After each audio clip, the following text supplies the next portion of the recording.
Talent Award ซีซั่น5พลังความกล้าของคนรุ่นใหม่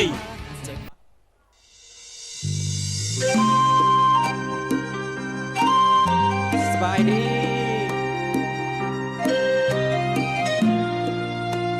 ีคณะกรรมการทั้ง3ท่านเนาะข้าพเจ้าเอกชื่อว่าจิตชัยสมร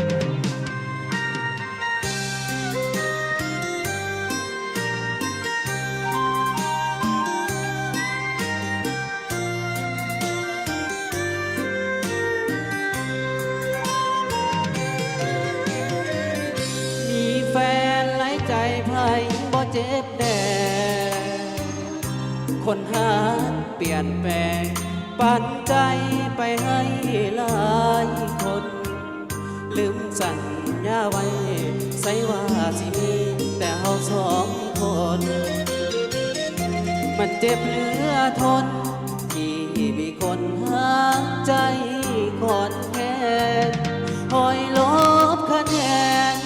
หักเฮาน้อยลงทุกวัน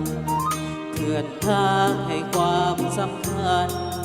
กับคนนั้นที่เข้ามาแทนขันมาเป็นเจ้าสิทำได้บอกขอถามแฟนวันหนึ่งคนเจ้าห่วงแทนไปมีแฟนคนใหม่อีกคนสัญญาเริ่มต้นว่าสิมีแต่2 คนเฮาแต่แล้วน้องเยาก็มีเขาคนนั้นมาปนมือใดน้อเจ้าสิเศร้าหลายใจใดน้อหน้ามนแอบคนที่เดียวหลายคนข้างบ่หน้ามนเห็นได้จังได้มีแฟนหลายใจไพ่บ่เจ็บแดคนหาเคยแค่เคยดีไปมีคนใหม่มันเจ็บมันสั่งอยากถามเป็นครั้งสุดท้ายวันหนึ่งแฟนเจ้าเปลี่ยนไปเป็นคนหลายใจสิหับได้บอก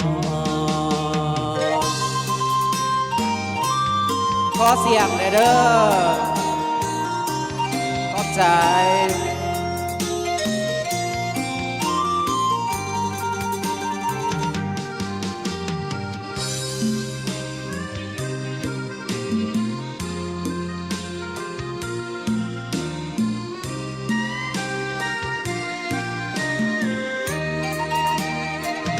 สัญญาเริ่มต้น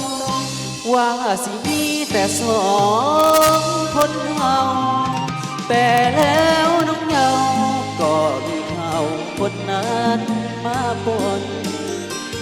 มือใดน้อเจ้าสิเศร้าหลายใจใดน้อหน้ามน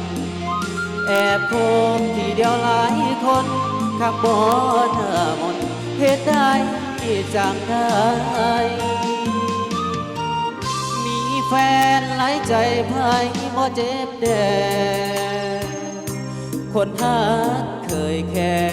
เคยดีไปมีคนใหม่มันเจ็บมันซ้ำอยากถามเป็นครั้งสุดท้ายวันหนึ่งแฟนเจ้าเปลี่ยนไปเป็นคนหลายใจสิห้ามได้บอกขอถามคำเดียวจากใจเป็นไว้หลายใจเจ้าสิครับได้บอก